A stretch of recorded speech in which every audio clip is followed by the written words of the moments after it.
सबसे यदि किसी की अर्थव्यवस्था मजबूत है तो भारतीय जनता पार्टी की अर्थव्यवस्था पूरी तरह से मजबूत है। वो इसलिए है कि अभी आपने जो 7 तारीख को अमित शाह का रैली देखा होगा, 72,000 एलईडी टीवी लगाई गई उनके कार्यकर्ताओं को सुनने के लिए। 72,000 एलईडी टीवी का मतलब समझ रहे हैं आप? 150 करोड़ रुपए, 150 करोड़ रुपए का ये खर्चा,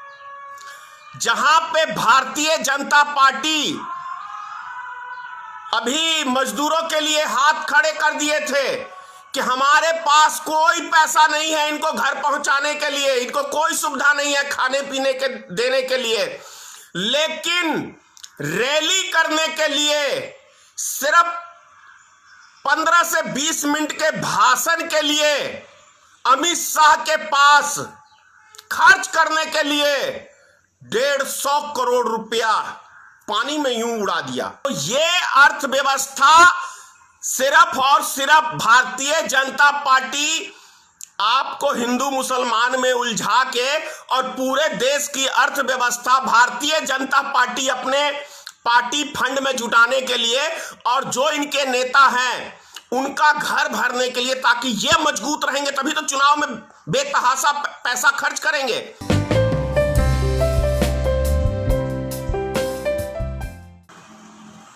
भारत की गिरती अर्थव्यवस्था को लेके तरह तरह के दावे किए जा रहे हैं, लेकिन हकीकत कुछ और ही है।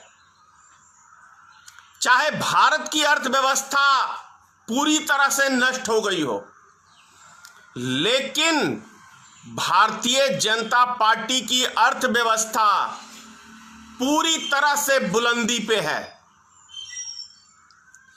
पूरी दुनिया में मैं समझता हूं किसी भी राजनीतिक दल की अर्थव्यवस्था यदि सबसे मजबूत है, भारत ही नहीं मैं दुनिया की बात कर रहा हूं, पूरी दुनिया में जितने भी राजनीतिक दल होंगे उनमें सबसे यदि किसी की अर्थव्यवस्था मजबूत है तो भारतीय जनता पार्टी की अर्थव्यवस्था पूरी तरह से मजबूत है।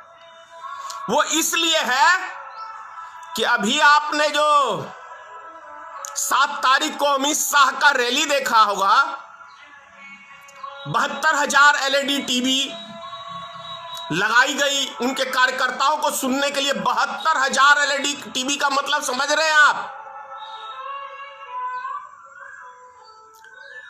150 करोड़ रुपए, 150 करोड़ रुपए का ये खर्चा,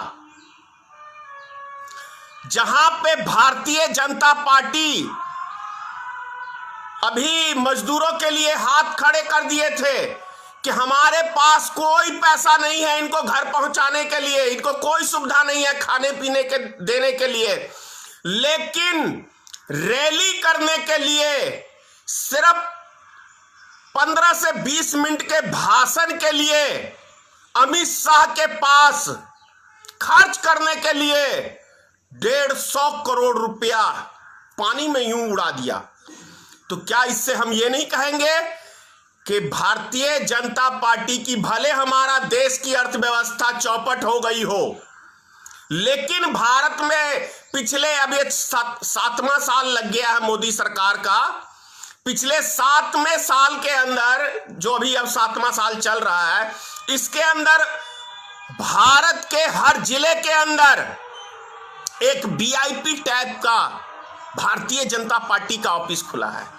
5 सितारा जैसा होटल जैसा, 5 सितारा होटल के अंदर भी इतनी सुख सुविधाएं उपलब्ध नहीं होगी जितनी दिल्ली के अंदर भारतीय जनता पार्टी का आलीशान पार्टी ऑफिस खुला है। तो हुई ना। और यदि भारतीय जनता पार्टी के एक एक नेताओं का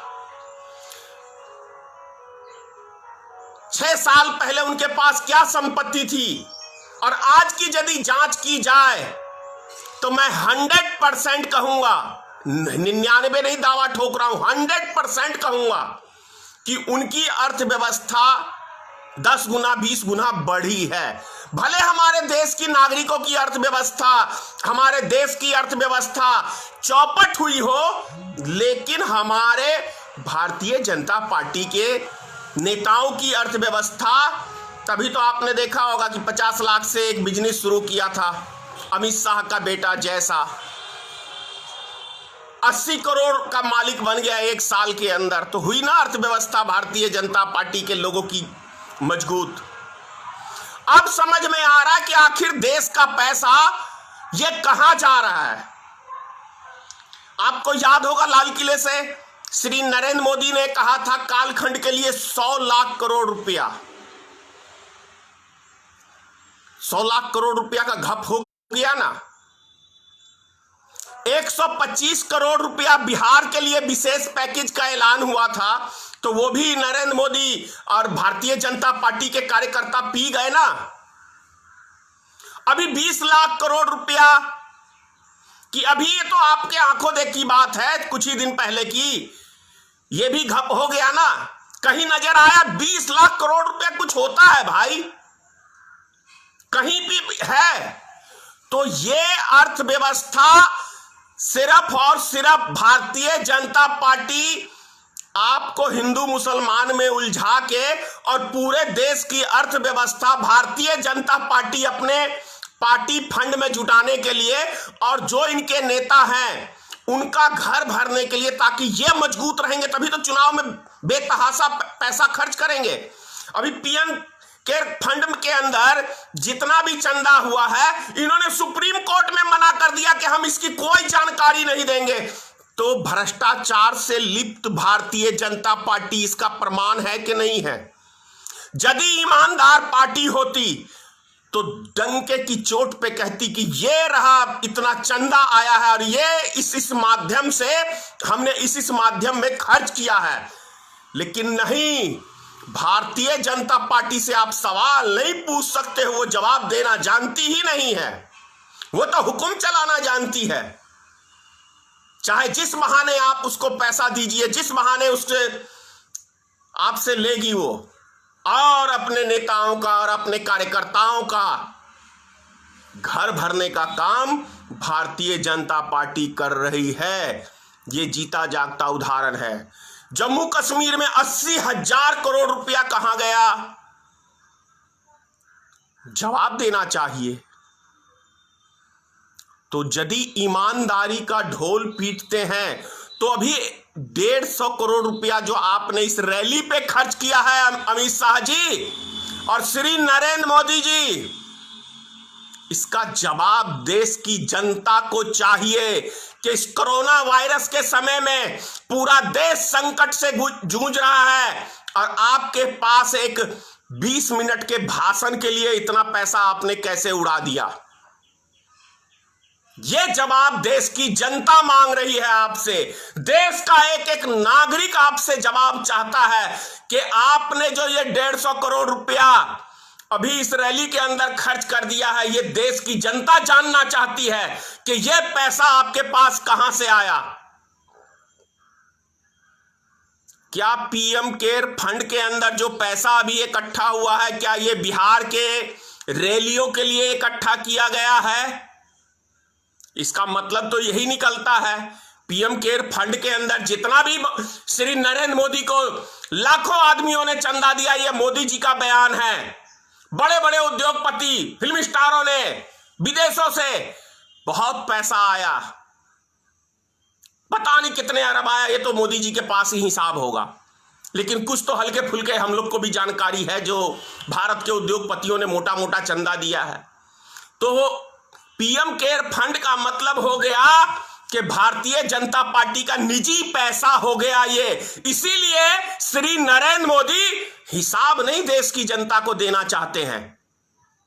अभी सूचना अधिकार लगा था, स्पष्ट मना कर दिया गया कि सूचना अधिकार में ये राइट नहीं बनता कि पीएम केयर फंड का हम हिसाब दें। इसका मतलब घोटाला है। भारतीय जनता पार्टी मतलब एक भारत की सबसे घोटालेबाज पार्टी। मैं आरोप लगा रहा हूं धनेश्वर महतो। यदि भारत में कोई घोटालेबाज पार्टी है, कोई लुटेरी पार्टी है, देश का पैसा लूटती है, जनता का पैसा लूटती है और ढकार तक नहीं लेती। और स्विस बैंक के अंदर जितने भी काले धन है वो भारतीय जनता पार्टी के एक एक सदस्यों के पास है। तभी तो आज तक स्विस बैंक का नाम लेकर चुनाव लड़ा गया था और आज तक भारतीय जनता पार्टी ने एक भी व्यक्तियों का नाम का खुलासा नहीं किया। सन 17-18 के अंदर 50 गुना स्विस बैंक में धन बढ़ा है। इसकी जानकारी क्यों नहीं दी पीएम ने? देश की जनता आज जवाब चाहती है, देश की जनता आपसे सवाल कर रही है। ये मेरे क्वेश्चन नहीं है, ये क्वेश्चन है देश की जनता के। देश की जनता का मैं सवाल पूछ रहा हूं आपसे श्रीमान नरेंद्र मोदी जी कि आप बताएं कि स्विस बैंक के अंदर आज इसका जिक्र तक क्यों नहीं कोई भारतीय जनता पार्टी का सदस्य लेता है। स्विस बैंक के अंदर क्या हुआ उस काले धन का जिसका बड़ा ढिंडोरा पीटा जाता था?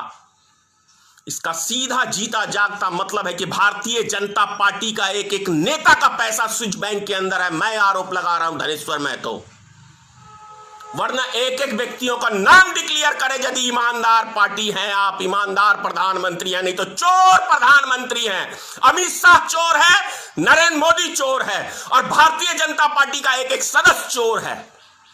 अपने संपत्तियों का आज तक ब्यौरा क्यों नहीं दिया गया, सार्वजनिक क्यों नहीं किया गया? जितने भाजपा के विधायक हैं या भाजपा के सांसद हैं, भाजपा के राज्यसभा के सदस्य हैं, जब वो सांसद बने तब कितनी संपत्ति थी और आज कितनी संपत्ति है, उनको सार्वजनिक करनी चाहिए।